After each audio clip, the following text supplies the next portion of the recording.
The Den, 6th grade through 12th grade. If you all could head on out.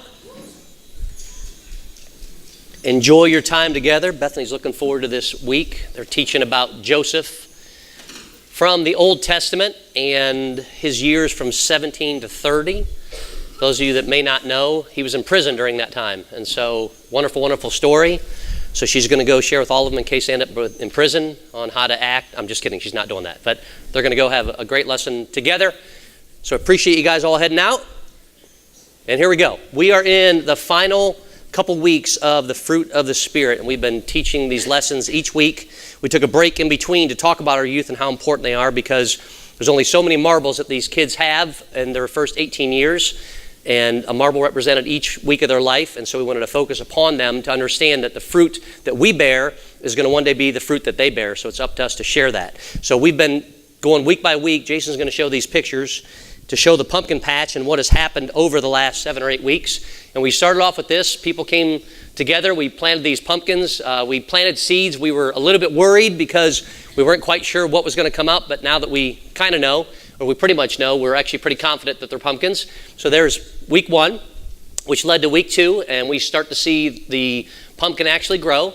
And then week 3, we start to see the weeds creep in. And this is what happens to us a lot of times. And when we're trying to grow from a spiritual standpoint, we want to grow from the inside out. We want to grow through our hearts to the outside so that people can see that, and that obviously maybe they can see a difference in us. But that's what happens when the weeds start to creep in. They start to, claw at us. They start to drag us down. They start to beat us up, whatever it might be.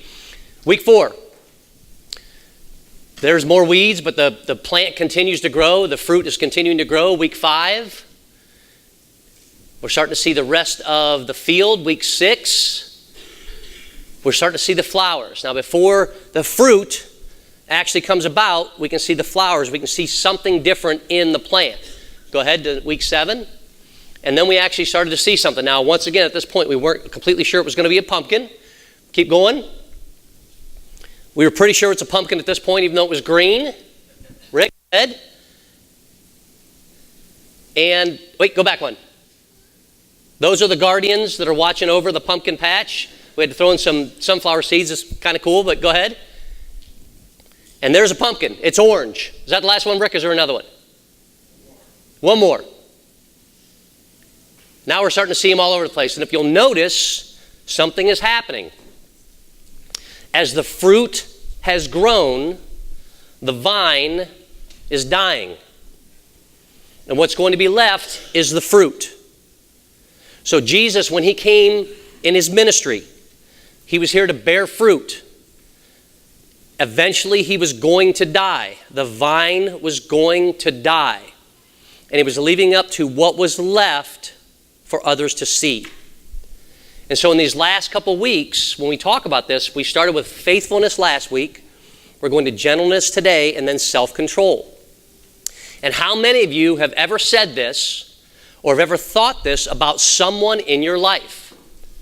That person has restored my faith in humanity. I'm walking along and I'm struggling in my faith, and all of a sudden, boom, you know what? That person shows me that I can live my faith. That person proves to me that, you know what, you can be a person of faith. And if you've ever said that or heard someone else say that, you have to realize something has taken place. We've lost hope in humanity. We've lost our faith in others. Even though God's crowning achievement was man and woman, we as men and women have lost our faith in them. The very central verse of the entire Bible, Psalm 118:8, says what? It's better to put our confidence in the Lord than our trust in the Lord than our confidence in man. And yet too many times we put our confidence in men or women and we get burned for it. It could have been a friendship. It could have been a relationship. It could have been someone that we looked up to. It could have been a mentor, whatever it might be. We are all flawed. You're flawed and I'm flawed. Every single one of us. And until we focus on the fruit growing from within and understand that eventually the vine is going to die, that person that may have restored your faith in humanity, that vine is going to die. That person that you are that is going to help others restore faith in humanity, your vine, you will die just as Jesus did. What fruit are you leaving behind? Because the good vine bears that fruit. And that fruit that we are bearing out here, we're going to be giving it away. It's meant to be given away. The fruit that we bear, the fruit that we're showing, the fruit that people can see through us, it is meant to be given away. We are here to learn it. We are here to live it. But it doesn't stop there. We are here to love others with it. Say it with me. We're here to learn it, live it, love others with it. That's our goal.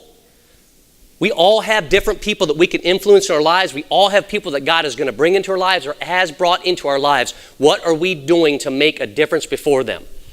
Well, the faithfulness that we talked about last week leads into this gentleness, which many of us struggle with at times. We naturally struggle with it. Because we're such a power-hungry society and such, I want my way and I want to be heard and I want you to know my opinion and I want you to hear this, that we forget many times that we're out pleasing people and out focusing people and we're not pleasing God. And if the fruit of the Spirit is going to grow in our lives and it's going to be evident, we have to be able to understand that the faithfulness comes with the last two parts of the fruit of the Spirit. Not the fruits, the fruit of the Spirit. And that is gentleness and self-control. I was talking with the praise team. Lori came out here today and we were talking about driving in traffic and in big cities. And Courtney shared with me that her and her husband Adam had decided to drive to JFK Airport at one point. And she was like, we'll never ever do it again because driving in New York City is like the craziest. So I was sharing with them how I took the kids to go see Wicked at Broadway in New York however many years ago. And Deanna told the boys before we went in, now you tell your dad no matter what that you like this. I don't care what you think about it, but you tell him you liked it because we were going to a Yankees and Indians game too, so they were going to be happy. So we went to Broadway. We went to see Wicked. And we came out of it, they were like to Mom, they're like, oh my goodness, I loved it, I loved it, I loved it. And she was like, okay, whatever. They're like, no, we actually really, really loved it. Because Wicked, if you haven't seen it, it blows your mind. It's a story around the Wizard of Oz.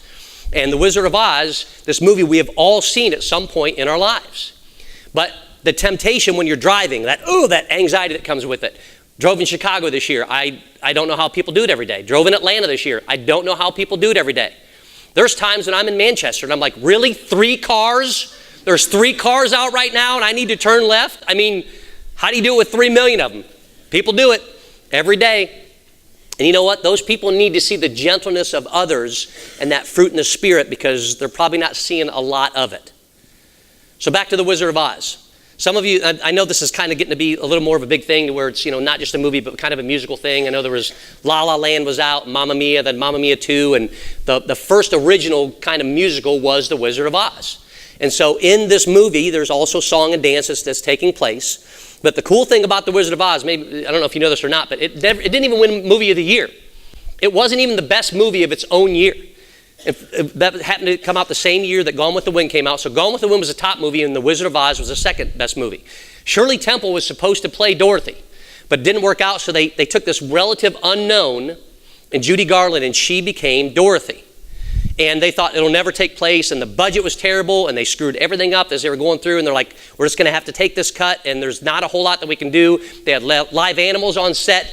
One thing messed up after another, but the movie in the end is one of the greatest movies of all time, and yet, God bless you, was not even the greatest movie of its own year.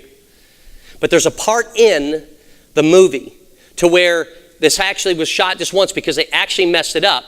And when they shot the scene with Dorothy and the wizard, they messed up as they were going through and doing it, but they had to take the cut. And so they came through and the wizard says, I am the great and powerful Oz.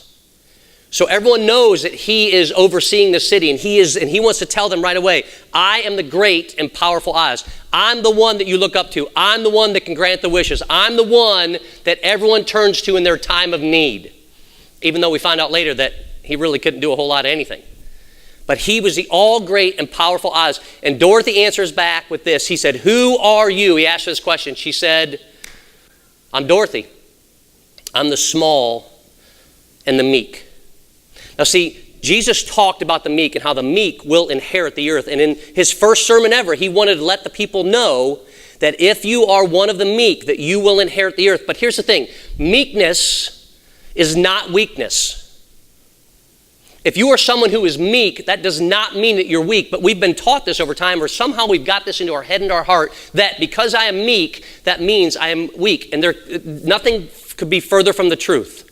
Meekness can be the same thing as gentleness. The same Greek word that they come from, they both come from that exact same word. So meekness and gentleness are one and the same. So those that are gentle, those that decide to be gentle, those that show that gentleness to others, God's kingdom's yours. His kingdom is yours. Once again, though, we need to be the ones to show that gentleness. So Dorothy, she is going to, through everything she does, she has to show that gentleness to others. Because when she does, if you'll notice, all the other people around her, they believed because of this young lady that the Almighty would grant them their wish and fill them in a way of something that was missing. Now, the only thing is they were putting all their eggs in one basket, right? They were trusting a guy that wasn't really a wizard, who just had a title, who couldn't really grant anything, but that's how the movie goes. See, in life, God can grant us those things. It may not be exactly as you and I expect, but when the fruit of the Spirit ripen and when the fruit of the Spirit are evident in our lives, we can see more what God is doing. We may not know the outcome. We may not have everything that we exactly want. And yet the fruit of the Spirit rising in us takes us to a point of being meek, takes us to a point of being content, and takes us to a point of a gentleness that only God's Spirit can grant us. So gentleness. How is it then that we gain this gentleness? How is it that when people say, "Who are you?" that we don't get into, "God bless you, here's my title and whose I am and here's all the great things I've done and here's my resume and here's my accolades and here's my trophies and here's my..." We don't get into that stuff. That before others that we can say, "I'm a child of God. I'm in a place where God has placed me and I'm trusting that. I'm a person of faith. I'm someone who tries to live a life that is pleasing to God before others." Because all of those show that fruit of the Spirit ripening in our lives. So how do we take that step then? How does that fruit continue to ripen in us? It continues from that faithfulness, from that person that restored your faith in humanity, from that person that showed you that you can be a person of faith. Maybe even you as by living your faith before others. But it's that Spirit that works and lives through each one of us. And it comes today through gentleness. How do we start with gentleness? Well, we're going to start today, and gentleness starts with this. You and I have to be willing, in the loudest society, in a society that is so noisy that sometimes we can't even pay attention, we can't even hear ourselves think, we have to be the ones to take the step of walking with a calm approach. And if I asked you, are you a calm person? Some of us would say, absolutely, I'm not a calm person. I freak out too much, I yell too much, I bark too much, I this, that, and the other thing. And yet you may be calm in many situations, and you may have situations before that used to make you crazy, but you've become more and more calm as time goes by. Calmness is something that tends to grow as we grow. And as the fruit tends to ripen more, it tends to become something in our lives that becomes more and more evident. The problem is it isn't always there. But calmness, the first step for us is to have that calm approach. This is how the verse reads, if we can pop this first verse up. This is from Matthew 11, verses 28 to 11. It says, "Come to me, all you who are weary and burdened." So Jesus is having a conversation, and he's telling them this. He said, listen, come to me. Come on, let's have this conversation. So come to me, all you who are weary and burdened, and I will give you rest. See, in any loud situation, the thing that we most need is to get away sometimes from that situation and be able to rest enough so that we can hear from God. So Jesus is saying, when you're having that struggle, you come to me, and through that, I will give you rest. And he said, "Take my yoke upon you and learn from me, for I am gentle and humble in heart." In heart, from the inside out. There's a gentleness and there's a humility that only Jesus can offer. There's a kindness that he brings. There's a caring way about him that people can't help but be drawn in. Because the loudness and the craziness around him, he could handle that enough to where he could say, "Come with me. Let's sit down. Let's see what God is doing through his Spirit. And then he says this, I am gentle and humble in heart, and you will find rest for your souls. For my yoke is easy and my burden is light. A yoke was used so that people could go alongside. They used it for animals, where they would put the yoke one next to another. And they would teach the younger animal on how to walk straight, on how to do the things that it was meant to do as they were working. And so the larger animal would have the yoke on it here on this side, and the smaller animal would have it on this side, and they were literally yoked together so that as the smaller animal would try to get off to go on its own, the bigger animal is stronger and cause it to move forward and walk forward. Their heads were down constantly. All they were meant to do is work. Go straight forward, turn around, come straight forward, come back. And eventually, they would be able to take that younger animal and take it off of the yoke and give it its own yoke. And when that happened, then the next animal could be put in alongside of it. And they would walk straight because the older animal, the bigger animal, would teach the younger one. And that was the yoke that they're talking about here, which for many of us, that's how we feel. I'm going to the same job tomorrow. I'm going to do the same things this week. And then the season's going to change, but guess what? I'm still going to continue to work where I'm working. And I'm going to still put up with the same people. And I'm going to still put up with the same boss. And all these things that weigh us down. I'm going to hear the same stories. I'm going to hear the people cussing left and right. I'm going to hear people putting people down. I'm going to hear people gossip. I'm going to, whatever the latest great thing, I'm going to hear, Sandy's meatloaf recipe, and I'm going to hear about whatever it is. And as we're walking down, it's the same thing. We turn back around and it's Tuesday, and we turn back around, it's Wednesday, and we turn back around, it's Thursday. And many times we're so beaten up because our heads are down that we never have the opportunity to look up, to notice the people around us. Because that's what life does to us. It drags us down and it beats us up. And yet Jesus said, I came to give you abundant life. I came so that you would live life abundantly. So that in the situation that you're in, that you would be able to see me and that others would be able to see me. You would be able to seek me and find me. And so what he was saying is that his yoke, it shouldn't be one where our head is down the entire time and we're walking the same row up and then the same row back and then the same row up and the same row back. Our head is up so that we're able to see. Our head is up so that we're able to greet. Our head is up so that we're able to say to someone, hey, how are you doing today? We're able to give someone a smile. We're able to hold open a door. We're not so stuck in ourselves and in our rut and in our schedule that we can't recognize the other people that God has brought into our lives. And remember, you might be the very person that restores other people's faith in humanity. And so with that faithfulness comes that gentleness. And it comes with a calm approach. This past week, actually it's 2 weeks ago now, I guess, the U.S. Open, that had the finals of the U.S. Open, and Serena Williams, who's won more tennis tournaments for the women than any Grand Slams of all time, was in the finals.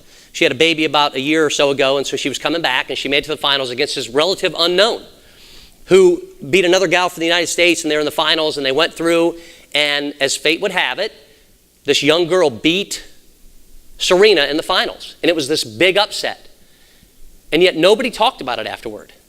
Because halfway through, a situation had come about that Serena was upset about. And she got so angry that she started yelling at the umpire, making accusations to the umpire, throwing stuff at the umpire. And when I say throwing, I don't mean actually physical throwing stuff out verbally at the umpire. It went back and forth. The umpire stayed calm the entire time because it's the umpire's job to handle the situation. So like Dorothy, this umpire had to be tough, but he had to be tender.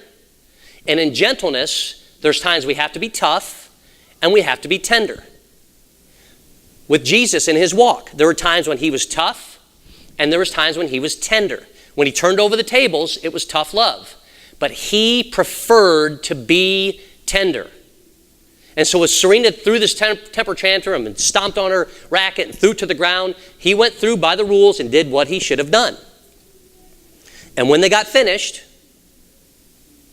because of the society in which we live in, it was the umpire who took the blame. He just did his job. He did what he's done in every other match. He's penalized people before, they don't talk about it. He's taken games from people before, they don't talk about it. But because of the magnitude, because of, oh my goodness, this is the final. Everybody was freaking out about it. How could you do this in this match when it's in such a grand stage? And what this umpire would tell you is, I treat every single match the same. Whether it's the first round or the final, every single match is the same, because these are the rules that I've been given, that I am called to uphold. And it doesn't matter if it's the number one tennis player in the world or the number 1,000 or someone who's not even ranked. My job is to uphold those. And he's just taking a beating. Well, these rules right here, basic instructions before leaving earth, they're for all of us. And they're the same whether it's January 1st, New Year's Day, whether it's September 16th, which is today, whether it's Christmas or whether it's Easter. Because in the fruit of the Spirit, there's no dates on them.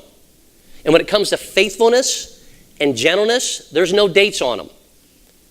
But it starts with us choosing to have this calm approach, which we need to have. And Jesus is saying to you, and he's saying to me, listen, if you got a burden right now, if something's beating you up, if something's weighing you down, if you think this is a dead end and you're not sure the next step, get your head up. Because his yoke is light and it's easy. And allow him to show you what that next step is through a gentle and calm spirit that will work through our heart. It continues. If you go to the next verse, please. Matthew 21, verse 5, it says this, it says, say to daughter Zion, see, your king comes to you gentle and riding on a donkey, and on a colt, the foal of a donkey.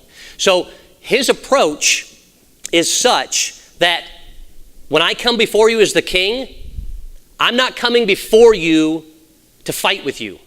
I'm not coming before you to argue with you. So if you want to get into an argument with Jesus, if you want to fight with him about this, you better know his word to know enough that he's going to present this to you, but he is not going to bully himself on you. And if you know people that are bullies or people that have to have their way and their job is to get louder before you and to yell and scream at you and just to have how they want it to be, that's not Jesus. The reason we know this are two reasons. The first thing is this. He came in on a donkey, on a colt. And when a king would enter the city, if they wanted to fight, they came in on a horse, because a horse was a warring animal. So if we came into your walls and you saw me on a horse, you better expect that either we're fighting now or we are fighting later. But when Jesus came in, he came in on this donkey. And here's the interesting thing. He's coming to the week. It's his last week and he knows he's going to die. And he is coming and showing that I bring you peace. Well, how did he come into this world? I mean, everyone's looking for this Messiah. Everyone's looking for this one who's going to replace the Romans and this powerful people and show them the way. And, we're going to get our due time and everyone's going to see just how strong we are. And yet when he showed up, it was in the calm of the night. And he sent the shepherds, who were just young boys and young men, to go and see them. He didn't make this huge grand entrance. He didn't come in saying, hey, I brought 15 legions of angels with armor and swords ready to fight. He didn't do that. Because see, that's not how God is. That's not how he treats you, and that's not how he treats me. He gives us the opportunity to love him, knowing that he first loved us. It's a calm approach. And he chooses to have that calm approach with you and with me. But once again, the vine is going to die. What is the fruit that will be left behind in your life and in mine? It's evidence through our gentleness and through that calm approach. Here's the next step. Go ahead and go to the next verse, if you would please, Jason. 1 Thessalonians. This is kind of a definition of that gentleness. It says, we should make your ambition to lead a quiet life. If I asked you, do you have a quiet life right now? Do you have quiet time? Do you have moments of solitude where it's just you and God, where you have a conversation with God? Do you put yourself away or take yourself away so that you can just say, all right, God, I'm just resting you a little bit. I'm appreciating nature. I'm appreciating just the quietness around me, the serenity around me. Because he's saying, make it your ambition to lead that quiet life. Because when you lead that quiet life, it says this, you should mind your own business and work with your hands just as we told you. Paul was a tent maker. So he was bivocational. So he shared the gospel, but in the day they made tents to bring shelter to others. This does not mean that we get a cabin 500 miles from people that will never ever touch a person. But in such a way, in that quiet life, as we're working with our hands so that people can see a difference in us. You're going to have to work somewhere, somehow. You have to. You have to live. But in that work are other people seeing the fruit of the Spirit in your life. He says, so that your daily life may win the respect of outsiders and so that you will not be dependent on anybody. Notice it doesn't say that you won't be dependent on God. God is a relational God. He wants you to walk alongside of him. What he bears for each one of us should not be heavy. It should be easy. But if you're struggling right now in your job and where you're at and your vocation and you're just not sure if you're taking the right step, whatever it might be, you can stay there and be stuck there with your head down, or you can start to lift your head up and say, hey, what I do and where I'm at, it's where God's got me right now. I'm okay with it. I'm trusting it. Why? Because there are going to be people in my lives, and they need to see a difference in me. So the second thing is you've got to be teachable. You've got to be coachable. You've got to be moldable. You're meant to be a piece of clay so that you can be molded into something that before others, people can see God in and through you. Next verse, if you could, please, Jason. James, who was Jesus' half-brother, James, who didn't believe until after Jesus had come back, said this, therefore, anytime it's therefore, we stop and say, what is that therefore? Get rid of all moral filth and the evil that is so prevalent and humbly accept the word planted in you which can save you. See, you can't grow fruit unless there is a seed. And so all the stuff that is keeping you away, you have to choose, and I have to choose to put that away. And until we do, we're not going to be able to show and to seek God through those moments.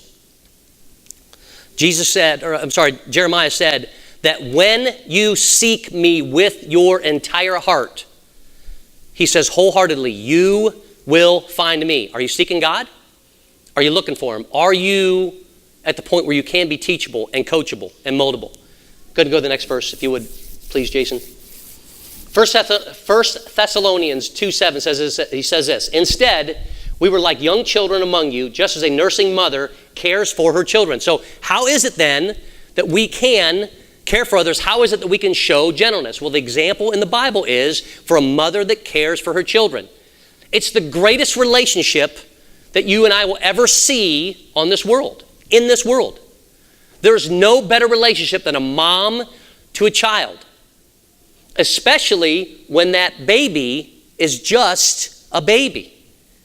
When the only thing they can rely on is mom. Where mom changes them every day. Where mom takes care of them every day. Where mom clothes them every day. Where mom feeds them every day. It's the greatest relationship ever. And men, for as much as we'd love to think that we can understand it, we will never understand it. All we can do is witness it. All we can do is try to see the evidence of it and to see what takes place. That's faith. That's faithfulness. And that's gentleness. The example of the mom nursing the child and then bouncing the child and then burping the child and then taking care of the child and watching the child smile and spit up and all of those things. None of those bother a mom. And that's the relationship that we need to be thinking of for us to God and then us before others. Go ahead and go to the next verse if you would, please, Jason. It says, let your gentleness be evident to all. Why? Because the Lord is near. We talked about this last week. God is with us. He is all around us. And so if we're going to be coachable and if we're going to be moldable and if we're going to be teachable, we have to know that God is with us and he is ever present. But it's the gentleness. It's the meekness, not the weakness. It's the meekness of being content in who you are and in whose you are. Recently, John McCain passed away, and one of the things about John McCain is that everyone knows him to be a war hero, but not a lot of people know that with his family, he was actually to the point to where he was rich enough that he could have absolutely been taken from the camp that he was in because he could have pulled strings and left. But he chose not to. He chose to stay. He said, if everyone else is going to stay, I'm going to stay. I'm not going to be taken out because that does not make sense to me. I'm staying with the other guys in this prison camp. And so he rises up from the political side, high character, high trustworthy. I mean, everyone for the most part, even on the opposite party, really cares for the guy. They may not agree with everything, but they care for him. Here's the amazing thing to me. When he ran for president about 10 years ago, and it was him against Barack Obama, there was a town hall meeting. And in that town hall meeting, someone asked him, so what do you think of your opponent, Barack Obama? And he had the floor. He had the microphone. He had every ability to rip this guy to shreds. He does this wrong. He says he's a Christian. We think he's a Muslim. He doesn't have a birth certificate. He's done this wrong. He could have been slinging mud left and right. But you know what he did? He thought about others. He thought about how people thought. He thought about where people lived. And he realized there's a chance that I may not win this election. Probably a good chance from what everything had said. But I could have this moment where I could take my one shot and maybe swing the entire election. But his life to this point never showed that about him. He wasn't going to take the easy way out. He wasn't going to take what could easily be his. Instead, he said this. He said he's a decent man and he's a good man. He's a good husband. He's a good father. And if he were elected, I don't think anybody needs to be worried about him leading our country. And afterward, what did people do? They criticized him.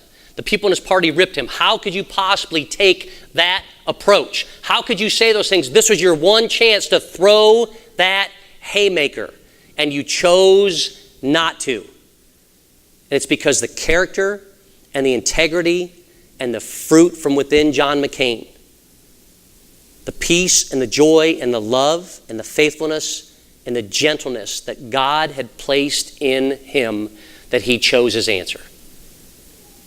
He never became the President of the United States. But if you listen to the words of the people when he left, you can see the fruit that was left behind with him. So that last part, if you are someone who struggles with gentleness, is this: you've got to consider others. We've got to start thinking about others. We've got to start caring for others. We have to start reaching for others. It's part of who we are. It's part of what God has put into us. And if we choose gentleness through this calm approach, and if I'm going to be coachable, and if I'm going to be moldable, and if I'm going to be teachable, I still have to consider others. You've got to get your head up from the yoke that is bearing you down right now, that is weighing you down right now, whether it's your finances, whether it's your relationship with your spouse, whether it's your relationship with people, with how you're dealing with your job, with the struggles you go through every single day, and say, God is big enough to handle all of this. And on top of it, he's placed it in me. And now it's my turn to share it and place it with others in every conversation, in every moment, when everybody else is freaking out. That I have this opportunity to stay calm and to show that gentleness. Jason, go to the next verse if you would, please. Let your gentleness be evident to all. In Philippians 2, 3, and 4, it says this. It says, do nothing, not one thing. It's easy to get selfish at times. We're all there. We all struggle with this at times. Do nothing out of selfish ambition or vain conceit. Rather, instead, here's the next thing. In humility, value others above yourselves. See, when you're calm in every approach, and when you're being taught by God's Spirit to live it before others, you can't help but to value others before you. We have to consider them. And it says, not looking to your own interests, but each of you to the interest of others. We talked about the beginning part with Dorothy, and you guys all know the movie. Maybe it'll help you look at it a little bit differently today. Each person we talked about today, they chose to model at times gentleness. Jesus at times was tough. Jesus at times was tender. Paul at times was tough. Paul at times was tender. And if you look at Dorothy, there was one moment in the movie to where the cowardly lion attacks the scarecrow. And Dorothy sees this. And so she runs up and jumps and swats him in the nose. And the cowardly lion cries about it. She basically said, you'll be okay, it's fine. through the rest of the movie, every opportunity that she had, she didn't remind the cowardly lion what a coward he was. She didn't throw it in his face. Do you remember when I swatted you in the mouth and I'm your leader and I'm above you and I have more power than you? No, she didn't do that. Why? Because she is the small and the meek. She is content in who she was. She was content in where she was. And she chose to lift this person up, this lion up in this case, because the thing that was missing in his life, she believed there was a higher power that could deliver it. And at some point in some time, whether it's your child, whether it's your spouse, whether it's you, the only one that can deliver that to each one of us is God. But for many that are struggling daily and beating themselves up and stuck in their past and can't move forward and struggle with their thoughts and they're anxious and depressed and are lonely and discouraged, they've already proven they can't get out of it on their own. They need someone before them who can see the positive in them, who can talk about the positive in them, so that when they look back, they're no longer looking down. They're no longer beat up by that yoke that's holding them down.